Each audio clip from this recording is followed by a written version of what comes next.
What is going on, chemistry fans? It's your boy, the recently promoted Cadet Lieutenant Ryan Kreiser, back at it with another banger PChem video. Today, we have a couple of special guests, Cadets Aiden Wright and Dylan Golden, who are going to be talking about the strange world around the critical point. Ooh, interesting. So stay tuned for a redux on universal exponents and methanol. Wait. It says here there's no methanol in this at all? There's none of my favorite. I let these people on my team. Alright, I gotta reevaluate some things. I'll be right back with you. Hey guys, what's up? Today we are going to study the strange world near the critical point. What is a critical point? So, if you consider a one-component system, the critical point is going to be the highest temperature and pressure at which this one-component system can exist in a liquid-vapor equilibrium. So, if you look here at our phase diagram, we have pressure on our y-axis and temperature on our x-axis. And we also have our solid, liquid, and gas phases present. And here you can see at our critical point, which is the highest pressure and highest temperature, at which the equilibrium can exist between liquid and gas phases before the fluid becomes a supercritical, or before the one component system becomes a critical fluid. So, today we are going to study critical behavior. What is critical behavior? Critical behavior is the unusual behavior of this one component system as it approaches sufficiently close to the critical point. Pause. So, today we are going to study that critical behavior as it approaches near the critical point. Some notable things that occur near the critical point. The molar volumes of the two phases, the gaseous vapor and the liquid phase, the molar volumes essentially become the same as they near the critical point. Additionally, the compressibility factor acts uniquely in that near the critical point, it approaches infinity. This is actually a relationship you see pretty commonly near the critical point, is that most of the measurable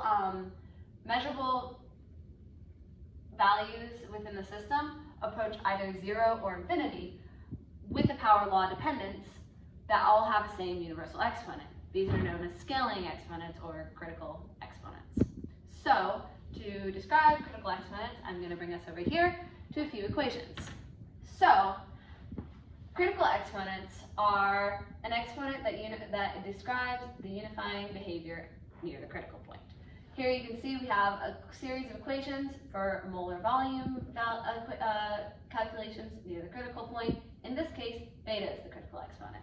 For isothermal compressibility factor, when you get sufficiently close to the critical point along the critical isochord, which is as the volume is remaining the same, you get the following equation. And here, in this case, our critical exponent is gamma. Finally, critical pressure, which when you're sufficiently close to the critical pressure along the critical isotherm, which is when the temperature is the same, you get the following expression, and in this case, delta is going to be our critical exponent. Okay, so now that we've defined some of the concepts behind critical behavior and critical points, we are now going to do some math. Yay. Okay, so we're going to calculate gamma for the van der Waals model equation of state. So I've written up here the van der Waals model equation of state, and I've also written up our compressibility factor, because if you recall from the conceptual description that there is a definition with the compressibility factor raised to a critical exponent gamma. So we need this compressibility factor. Here's the definition of compressibility factor. For the compressibility factor calculation, we need the partial derivative of V with respect to the partial derivative of P with a constant temperature. But we cannot calculate that. What we can calculate, however, is the partial derivative of pressure with respect to the partial derivative of the volume at the constant temperature. So we go ahead and calculate this. I've written it here. It was calculated using math. So once we have this, we can then cross multiply and take the reciprocal in order to make this calculated derivative into our objective derivative. So it becomes as follows once you take the cross multiplication and reciprocal of this value. So next we move on to back to our definition of the compressibility factor. Now that we've calculated this, which was written on the previous whiteboard, we then put it into our equation, -1 over molar volume times this derivative. And so we do it here, it crosses out, and it becomes as follows. Now we go to our tabulated values on page 25 of Atkins Physical Chemistry textbook, and we get that the critical volume for the van der Waals equation is 3B. So we proceed to substitute it into our calculated equation. After that, we then get the following equation. Next, we are also given the critical temperature in the tabulated values provided by Physical Chemistry textbook. However, we need to create an algebraic expression for the critical temperature, and we define it as W. W equals T minus TC. This is used in our final equation with gamma, and that's why we need to make this algebraic expression. So we manipulate the equation to get T is equal to the arbitrary constant W plus TC. And we just plug this value in for every place we see T in the following equation, and we get as follows. Finally, going back to our tabulated values on page 25, we get that Tc, the critical temperature for the van der Waals equation, is equal to 8A over 27Br. This is a constant value. And we plug it into Tc that we created in our previous calculation. And we get the following equation. After that, we simplify it down because you keep in mind B, R, and A are all constant values. W is our variable. So we can simplify down all of the constants into a single constant, K. So our equation becomes the compressibility factor is equal to some constant K, which is just the simplification of our following constants, times 1 over our arbitrary value variable W, which, if you remember, is equal to temperature minus the critical temperature, which we see in this following equation that describes the behavior of the compressibility factor as we approach the critical point. And so you can see that K, some constant, is equal to, or KT is equal to some constant K times W to the -1 power, which in this case, negative gamma. You can see that gamma is equal to 1 for the van der Waals model equation. All right, so similarly to the van der Waals equation, we're now going to find the value for gamma for the burst law equation. I've written that equation here. Pressure equals RT over the molar volume minus B minus A divided by the temperature times the molar volume squared. We're going to follow the same exact procedure that we just used for the van der Waals equation. We're just going to now apply it to a different equation, which means that our arbitrary variable W is still equal to T minus Tc, T is still equal to W plus Tc.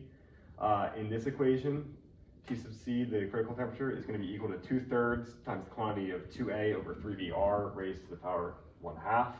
And our critical volume is going to be equal to 3B. We're going to start by solving, or we're going to start solving the equation the same method that we used with van der Waals by finding the partial derivative of P with respect to the partial derivative of V while holding temperature constant. As you can see here, we did that with wonderful, wonderful math. Then we cross multiply to combine the two terms, get this equation here. We then invert it to get the partial derivative of volume with respect to the partial derivative of pressure as temperature is held constant, because this is the value that we're actually after. You can see that here. So you can now see that the compressibility factor is equal to 1 or -1 over the molar volume times the above quantity, which means that we can cancel out one of the molar volumes in our equation. We then go ahead and input the critical volume into everywhere we see it in our equation to get this equation here, which we then finally apply our arbitrary value W. So everywhere there is a T, we are going to place W plus TC instead. You can see that because it's squared on the bottom, we are going to cancel one of those terms, and finally come to this more simplified value or equation where we're going to input the value of the critical temperature where we see T sub C. Now, exactly the same as we did van der Waals, this will simplify to fit the general equation for the compressibility factor. B, R, and A are all constants, and as such they are grouped into this arbitrary constant K here, leaving W, 1 over W, by itself. We know that W is equal to T minus TC, therefore the power -1 is going to be equal to the negative gamma, as such gamma is equal to 1. Now we're ready to do our third calculation for gamma. This time using the Ricci model of state equation, which I've written here for your reference. So we're going to use the same method that we used for both the van der Waals equation of state and the Berthelot equation of state. So we need to calculate the partial derivative of V with respect to the partial derivative of P at a constant temperature, but we first need to calculate, because we can't do that, we need to calculate the partial derivative of pressure with respect to the partial derivative of volume at a constant temperature, and then cross multiply and take the reciprocal in order to get that desired derivative. So we do that as follows. Here's our derivative, then we simply take the reciprocal, and after we take the reciprocal, we can plug it into our compressibility factor equation, which is -1 over the molar volume times this derivative. And as you can see, the molar volume equation, the molar volume value here crosses out one of the molar volume values up here. And so we take this entire value and we move up here, and I've reduced it to the compressibility factor is equal to the following expression. So now we are ready to plug in the critical volume as we did in the previous two examples. The critical volume for the Ricci equation is equal to 2B. So we simply plug in 2B everywhere we see a volume. And you see that here, here, here, here. And so from this point, we then, because we're doing the same method we did for the previous two examples, we have that W is equal to T minus TC. We've rearranged that to equal T is equal to some variable W minus TC. And so we plug in this T, this equation for T, everywhere that we see T in the following equation. And so we do that, and we come to this value right here. And then we are ready to plug in the critical temperature value for the Ricci equation, as I've written here, A divided by 4B times the gas constant, and we plug it into everywhere we see TC. And so from this point, we move over here, and we see that it comes to this equation. And we simply do what we did in the previous two examples, where B, A, and R are all constants, and therefore we can simplify them into a single constant, K, and then multiply that K by 1 over W, the variable that we've added to account for T minus TC. And we have the compressibility factor is equal to constant K times W to the -1st power, which when you come to our equation describing compressibility factor near the critical point, this is equal to KW to the -1st power. -1 is equal to negative gamma, therefore gamma is 1. We are now going to calculate delta for the van der Waals equation. Delta is the critical, or the scaling factor for when the system is getting sufficiently close to the critical pressure. To do so, we're going to start with the van der Waals equation, written here, and we're going to introduce some of our own variables. This one is the same as the others. W is equal to, now instead of the temperature, it's now the molar volume minus the critical molar volume, or the molar volume equal to W plus the critical molar volume. We're also going to introduce X, which is equal to the pressure minus the critical pressure, or the pressure is equal to X plus the critical pressure. So we're going to start by going ahead and cross multiplying the van der Waals equation to create one large equation. And then we are going to go ahead and distribute the A in and the molar volume squared into the parentheses to get rid of all the parentheses. We are then going to start using our new variables. So pressure is going to become X plus the critical pressure, and the molar volume is going to become W plus the critical molar volume. Once all of those terms have been entered into the equation, we're going to subtract the critical pressure over to the side, leaving just X, which, as we stated before, is the pressure minus the critical pressure. We're then going to go ahead and distribute everything to get rid of all of the parentheses. With math, we now get this equation, which can be simplified to this equation. Now, essentially what we have here is a equation based on van der Waals that is going to give us our delta. Because R, T, A, and B are all constant, they can be lumped into the constant that is found in the equation described over here. X, as we previously said, is equal to P minus the critical pressure, which means all we have left is the molar volume minus the critical molar volume, which we previously defined as W. Now, this would simplify down to this equation over here with W to the 4th power at the bottom of the denominator, since there's 2 W's on the top of the numerator and 6 in the denominator. Which means that this is also equal to this, which means that W to the power of the negative 4th is equal to delta. However, delta is not like gamma as negative, which means that delta is equal to negative 4.